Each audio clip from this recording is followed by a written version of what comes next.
Amigos, y ahora vamos a hablar con un grande analista político, a ver qué visión tiene sobre un fenómeno que ha sido discutido en el mundo entero, el viraje de América Latina hacia la izquierda. Prácticamente no falta sino Brasil. Ecuador está librando una batalla terrible para tratar de soportar la andanada izquierdista que se le vino encima. Colombia se entregó en estas elecciones y pues no queda prácticamente nada en la derecha o el centro derecha. Doctor Omar Bull Escobar, muy buenos días. Buenos días, doctor Londoño. Muchísimas gracias por la invitación, a sus órdenes.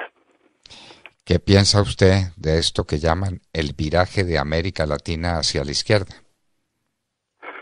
Bueno, yo no sé si es realmente hacia la izquierda. Son las fuerzas de la izquierda tradicional las que tomaron el poder sin lugar a duda. Pero aquí hay otros factores que inclusive hemos conversado usted con otras etiquetas que están jugando un papel enorme, ¿cierto? Cuando uno ve, por ejemplo, que muchísimos de los candidatos de la supuesta izquierda, y digo supuesta y la subrayo, de América Latina están siendo financiados por grandes corporaciones financieras, grandes capitalistas, básicamente. Hay un nuevo contexto histórico, internacional, muy diferente. Cuando dicen que Colombia se puede volver como Venezuela, pues hay ciertos elementos, ¿no es cierto?, similares entre Hugo Chávez, el Foro de Sao Paulo, Gustavo Petro, etcétera, etcétera, pero hay como le digo, un contexto más amplio en el cual lo ideológico o esa etiqueta izquierda y derecha pierde en gran medida relevancia. Gustavo Petro es otro de los ejemplos de candidatos de este Foro de Sao Paulo, de esta corriente que ha sido financiado por grandes capitales internacionales, ¿no es cierto?, por capitalistas puros. Si uno lo coge desde el punto de vista teórico, hay una contradicción fundamental, en el sentido de que cualquier socialista purista, ¿no?, si se da cuenta de que quien apoya a su candidato y su causa son los grandes capitales, pues podría hacerse algunas preguntas al respecto. Entonces aquí tenemos dos fenómenos simultáneos, o diría inclusive tres, porque la izquierda de América Latina sabemos que está muy vinculada al narcotráfico, ¿no es cierto?, y al crimen transnacional organizado. Esto fue un gran paso para el crimen transnacional organizado, y desafortunadamente tiene ese otro elemento de capitales e influencias que vienen por fuera del país, que son las que están realmente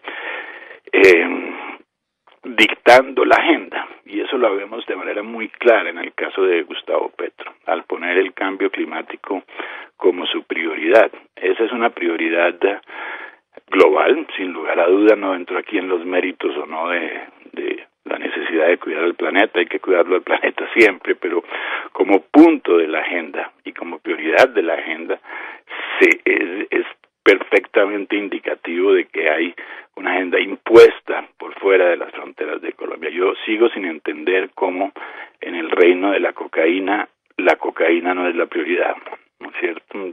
Sigo sin entender cómo el producto de la venta de drogas, que puede superar en muchos casos PIBs de países de la región, productos internos brutos como el de Ecuador u otros países, inclusive alcanzar casi el PIB de Colombia, no es una prioridad.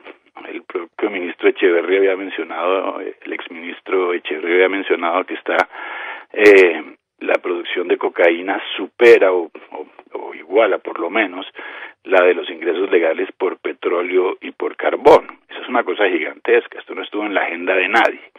Y ahí vemos otro vínculo con esa agenda internacional, porque desde que comenzó el proceso de paz hemos visto, y ahora y va a dar fruto seguramente muy pronto, una campaña por de un lado, de facto, legitimizar el narcotráfico, porque llevamos casi 10 años de producción irrestricta, ¿no es cierto? Y de capitales, obviamente, aumentando, no solo del lado de la mafia, estos capitales entran en los circuitos financieros internacionales, esto es un negocio de gran volumen, pero estamos viendo entonces también cómo algunos toman partido por esta la llamada de izquierda, apoyada por capitales privados, ¿no es cierto?, por los grandes capitales privados, en función de no solamente la legalización de la cocaína, sino además del establecimiento de una agenda que viene desde afuera a través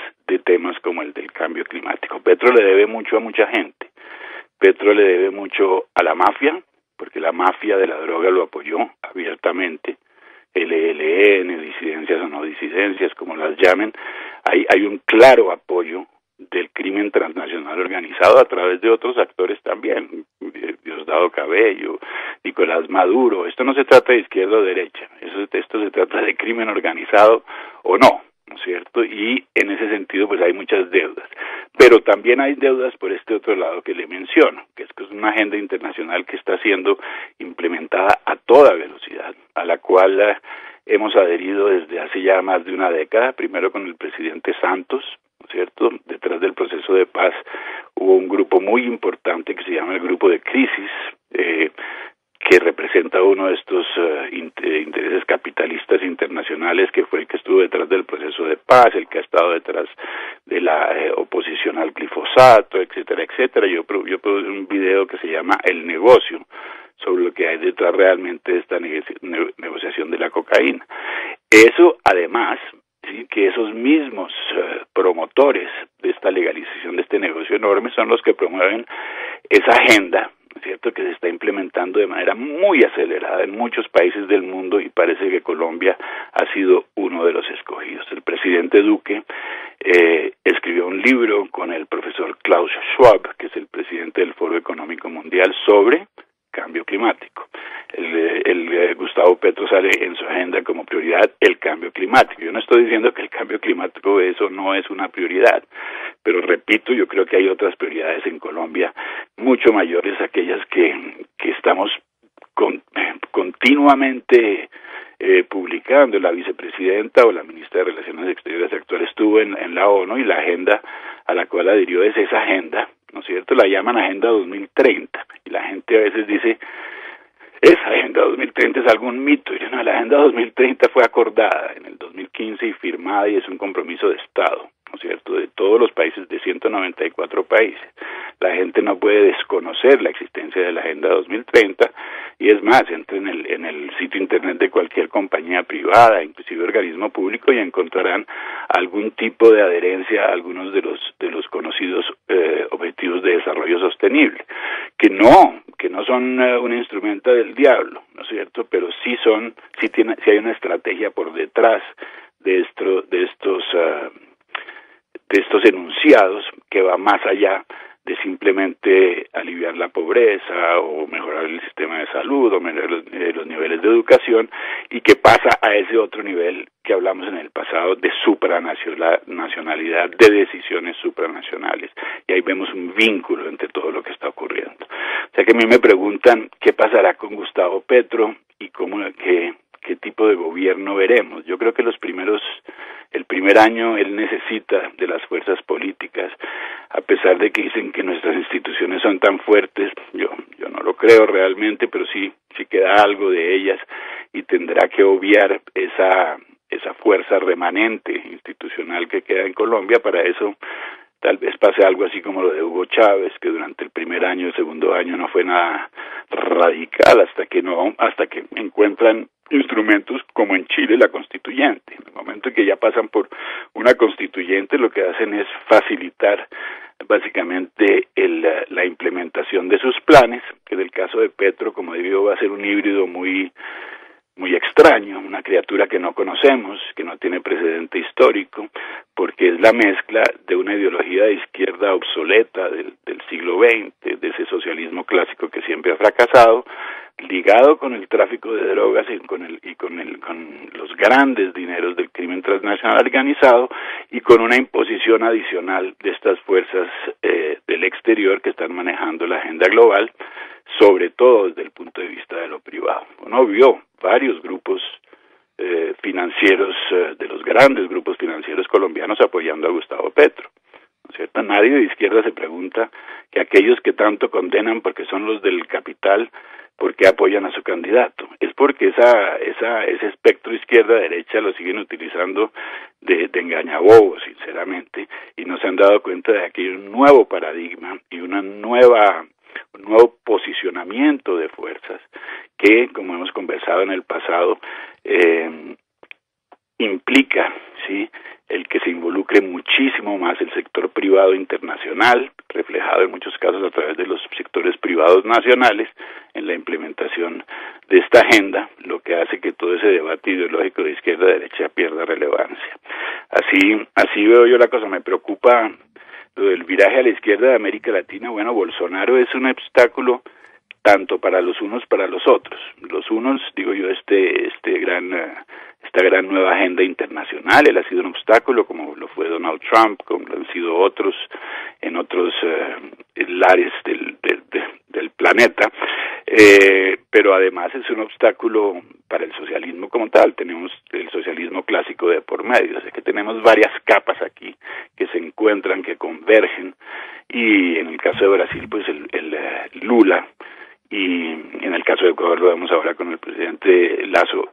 Lula implementará todo ese proceso que ya han implementado en otros países de la región de protestas, etcétera. Va a aprovechar el hecho de que el precio de los combustibles está muy alto a nivel mundial, bueno, todo lo clásico preelectoral. Y en el caso de Ecuador tenemos el contrario, ¿no es cierto?, esa estrategia que implementaron ya en Colombia, prácticamente idéntica, ¿no es cierto?, con muchas ONGs financiadas por estas grandes capitales internacionales que son las que están detrás de marchas, de protestas, etcétera, etcétera, pero que parecemos no identificar nosotros como, qué pena repetirlo porque lo dije en otras entrevistas, pero apuntándole a la sombra es muy difícil que lo que llaman derecha, porque si desfiguramos la izquierda, la derecha también se ha desfigurado en este sentido, o sea que el espectro está desfigurado, pero por lo menos aquellos que apoyan el occidente tradicional con sus valores judeocristianos, sean creyentes o no. Aquí no se trata algunos hablan de un pensamiento medieval, nada, eso no se trata de eso, es la base de valores de la sociedad más próspera de la historia que ha sido el occidente de los últimos 30 años, está siendo atacada. Y para que ese ataque, o para contrarrestar ese ataque, no podemos seguir atacando simplemente los síntomas, ¿no es cierto?, sino atacar la fuente, ¿no es cierto?, quienes estuvieron detrás de la elección de Gustavo Petro, aparte de, obviamente, el dinero del narcotráfico, del Foro de Sao Paulo, etcétera, etcétera. Y estos son los que están definiendo la agenda internacional. En ese sentido me preocupa que esa agenda internacional, Agenda 2030, que incluye la ideología de género, que incluye las fronteras abiertas, que incluye toda una serie de elementos que quiebran con el statu quo, Colombia sea tal vez el campo experimental de preferencia en América Latina. Y Petro va a tener dos tareas que en algunos casos se complementarán, pero en otros pues veremos qué tipo de criatura surge. ¿Qué tipo de criatura es la que va a surgir de esta alianza absolutamente insospechada, alianza ya manifiesta, ya expresa entre lo que llaman la izquierda, el pensamiento socialista y el narcotráfico? Porque claro, es la alianza que se viene encima del país, es la alianza que representa a Gustavo Petro. Petro representa las dos cosas y entonces vamos a ver eso cómo funciona internacionalmente, cuál va a ser la actitud de los Estados Unidos cuando Petro se defina como un amigo de quienes no son narcotraficantes y quienes siguen produciendo cocaína con destino al mercado de los Estados Unidos. Vamos a ver sentido, doctor Londoño, la agenda de Biden y las conversaciones de Blinken, del secretario de Estado con Petro, lo que tienen como prioridad no es la droga, ¿no es cierto? Es el cambio climático, ¿no es cierto? Eso es lo que dice Petro, ¿no? Eso es lo que dice Petro. Y lo que dice Blinken, el propio secretario de Estado americano. Los Estados Unidos están cambiando mucho. Y los Estados Unidos, el gobierno actual fue el que apoyó la aproximación a Cuba, Obama fue el que cerró los ojos ante la presencia de Hezbollah en la región. O sea que ellos están en buen terreno. Los Estados Unidos y su seguridad nacional, como se veía en el pasado, eso ha cambiado mucho. O sea que yo no creo que el Estados Unidos de hoy sea realmente un contrapeso muy grande para estas fuerzas del narcotráfico y de la izquierda, de la llamada izquierda de América Latina. Especialmente, ya se acercó, ya le quitó sanciones a Maduro, ya se acercó a comprar petróleo, o sea que no confiemos tanto en ese Estados Unidos poniéndole los puntos sobre las IES, porque Estados Unidos, el propio Estados Unidos perdió los puntos sobre las IES ya desde hace algún tiempo, a mi modo de ver. Madre Santa. ¿Qué nos aguarda entonces en esto que llaman el viraje a la izquierda, que tiene las connotaciones y características de la que nos habla uno de los grandes pensadores de la política colombiana e internacional, Omar Bula Escobar? Doctor Bula Escobar, un abrazo muy estrecho y guardaremos sus palabras y las recordaremos mucho tiempo. Muchísimas gracias. A usted muchísimas gracias, que Dios los bendiga a todos, muy amable. Bueno, queridos amigos, sí escucharon, ¿no es cierto? Entonces vamos a ver qué sucede. Blinken tampoco fue muy enfático en decir que uno de los temas centrales de las conversaciones entre el nuevo gobierno de Colombia, el que está por establecerse, aunque ya ha sido votado.